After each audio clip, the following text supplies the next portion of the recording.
Hi friends, welcome to study together. Friends, इस video में हम important GK and GS question discuss करने वाले हैं। एंड फ्रेंड्स, अगर आप इस वीडियो का प्रीवियस पार्ट देखना चाहते हैं तो उसका लिंक डिस्क्रिप्शन बॉक्स में है, आप उस लिंक पे क्लिक करके देख सकते हैं। एंड फ्रेंड्स, अगर आप रेलवे एंड एनटीपीसी के लिए प्रिपरेशन कर रहे हैं तो हमारे चैनल के साथ जुड़ जाइए, हमारे चैनल को सब्सक्राइब कीजिए, आपको डेली एनटीपीसी एंड रेलवे का वीडियो मिल जाएगा। ओके, तो फ्रेंड्स चलिए शुरू करते हैं। पहला question, which state of India produces the highest quantity of jute. Friends, इनमें से भारत का कौन सा राज्य है जो कि हाईएस्ट जूट प्रोड्यूस करता है?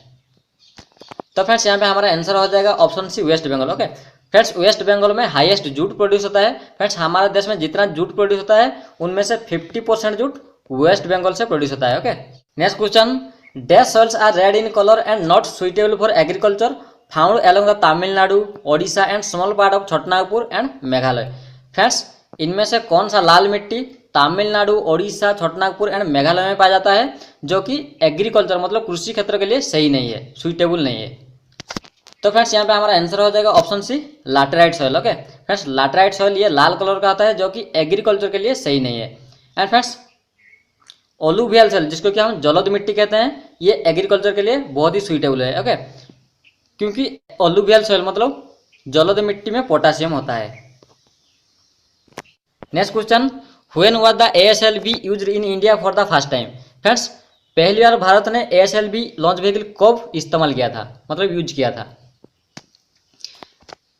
फ्रेंड्स, पहले समझते हैं ASLV होता क्या है। फ्रेंड्स, ASLV एक एडवांस सैटेलाइट लॉन्चिंग व्हीकल है। ओके फ्रेंड्स, ये एक 5 स्टेज सॉलिड फ्यूल रॉकेट है जिसको कि इसरो ने डेवलप किया है। ओके फ्रेंड्स, ये 150 kg तक सैटेलाइट को LEO में ले जा सकता है, मतलब लो अर्थिंग ऑर्बिट तक ले जा सकता है। ओके, तो फ्रेंड्स ASLV को इंडिया ने पहली बार 1987 में इस्तेमाल किया था। Okay, next question, which part of the human brain is the centre for intelligence, memory and emotions.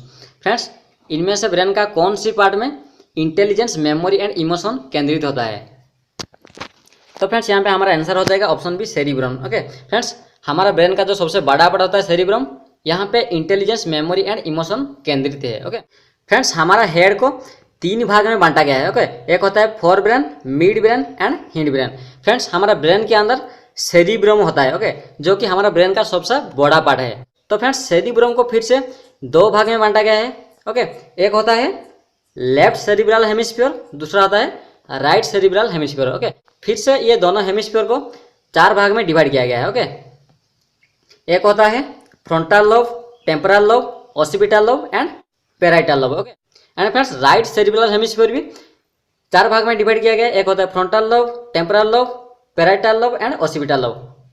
Next question, which of the following language was not included in the 8th schedule of India constitution through 92 amendment act. Friends, निम्नलिखित में से कौन सी भाषा 92 संशोधन अधिनियम के माध्यम से भारतीय संविधान की 8वीं अनुसूची में शामिल नहीं थी?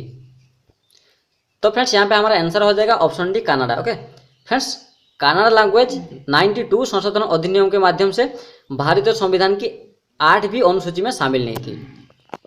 Next question, who has been appointed as first ever ombudsman of BCCI। Friends, निम्नलिखित में से किसको BCCI का पहला लोकपाल के रूप से नियुक्त किया गया था? तो फ्रेंड्स, यहाँ पे हमारा आंसर हो जाएगा DK जैन। ओके, जो कि ऑप्शन में नहीं है। फ्रेंड्स, DK जैन को BCCI का पहला लोकपाल के रूप से नियुक्त किया गया था। फ्रेंड्स, क्रिकेट में करप्शन को रोकने के लिए इनको लोकपाल के रूप से नियुक्त किया गया था। Okay, next question, Belur Math is located at. Friends, Belur Math इनमें से कौन से राज्यों में स्थित है?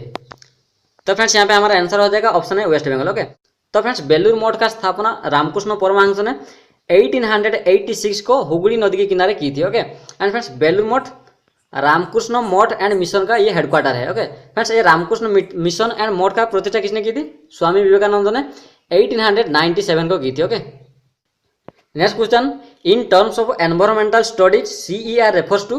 फ्रेंड्स, पर्यावरण अध्ययन के अनुसार CER का मतलब क्या है, मतलब CER का फुल फॉर्म क्या है? तो फ्रेंड्स, यहाँ पे हमारा आंसर हो जाएगा ऑप्शन है, certified emission reduction. Okay friends, CER का फुल फॉर्म है सर्टिफाइड एमिशन रिडक्शन, जो कि एक एमिशन यूनिट है। ओके, मतलब ये कार्बन की उत्सर्जन मतलब कार्बन की एमिशन को ये नापता है। Okay, next question, dash is one of the largest places in India also known as Amba Vilas and was the residence of Wadiyar Maharaja. Friends, इनमें से हमारा भारत का कौन सा सबसे बड़ा राजमहल है, मतलब राजभवन है, जो कि अम्बा विला के नाम से जाना जाता है। एंड फ्रेंड्स ये वादियोर महाराजा का रेसिडेंस था, मतलब वादियोर महाराजा का राजभवन था। तो फ्रेंड्स यहाँ पे हमारा आंसर हो जाएगा option A Mysore palace. Okay friends, Mysore palace हमारे देश का सबसे बड़ा राजभवन है, जो कि ये कहाँ पे स्थित है फ्रेंड्स, ये कर्नाटक की मैसूर में स्थित है। ओके एंड फ्रेंड्स ये वादियोर डिनास्टी, मतलब वादियोर राजवंश का ये प्रसाद है। एंड फ्रेंड्स टोटल मैसूर में टोटल 7 पैलेस हैं, इसीलिए मैसूर को सिटी ऑफ पैलेस भी कहा जाता है। ओके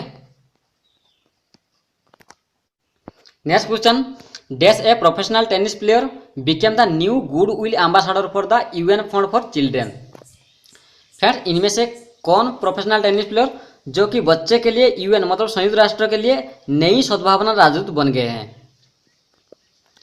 तो फ्रेंड्स यहाँ पे हमारा आंसर हो जाएगा option D Roger Federer. Okay friends Roger Federer बच्चे के लिए संयुक्त राष्ट्र के लिए नई सद्भावना राजदूत बने हैं। एंड फ्रेंड्स रॉजर फेडरर ये कौन सी देश का टेनिस प्लेयर है, ये स्विस का टेनिस प्लेयर है। Okay next question, name the committee appointed in 1986 by Rajiv Gandhi on revitalisation of Panchayati Raj institution for democracy and development. Friends लोकतंत्र और विकास के लिए पंचायती राज संस्थान का पुनरुद्धार के लिए 1986 में राजीव गांधी जी ने कौन सी कमेटी को अपॉइंट किया था, इनमें से कौन सी कमेटी को अपॉइंट किया था, मतलब नियुक्त किया था। तो फ्रेंड्स यहाँ पे हमारा आंसर हो जाएगा option B LM Singhvi committee. Okay friends लोकतंत्र और विकास के लिए राजीव गांधी जी ने 1986 को पंचायती राज संस्थान का पुनरुद्धार के लिए LM सिंघवी कमेटी को अपॉइंट किया था। Okay next question, who was the founder of home rule league movement. Friends इनमें से होम रूल लीग मूवमेंट का प्रतिष्ठाता कौन थे।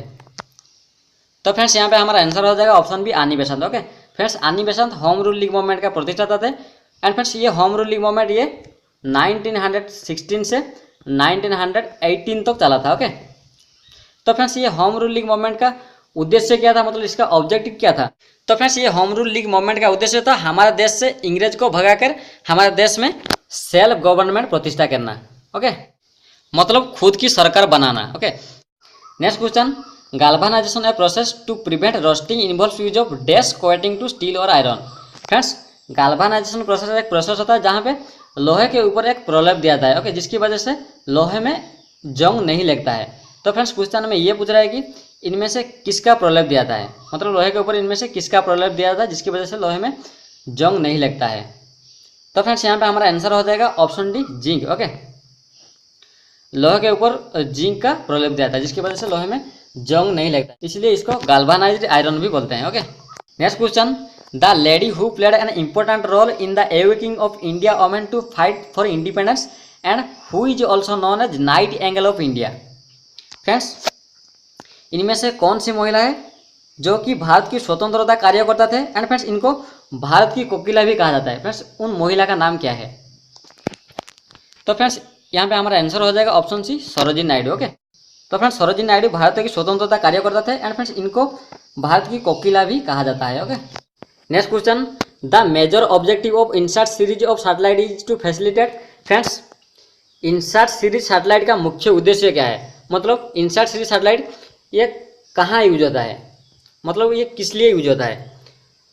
तो फ्रेंड्स इनसाट का फुल फॉर्म क्या है, Indian national satellite system. Okay तो friends Indian national satellite system ये कम्युनिकेशन मतलब ये टेली कम्युनिकेशन एंड ब्रॉडकास्टिंग के लिए जाना जाता है। ओके तो फ्रेंड्स इनसाट को मुख्य रूप से दूरस्थ क्षेत्रों में टीवी रिले के लिए यूज किया जाता है। ओके तो फ्रेंड्स यहाँ पे हमारा आंसर हो जाएगा ऑप्शन है TV relay to remote area, मतलब दूरस्थ क्षेत्रों में टीवी रिले के लिए इनसाट सैटेलाइट का इस्तेमाल किया जाता है। ओके फ्रेंड्स ये था जीके एंड जीएस का कुछ क्वेश्चन आंसर।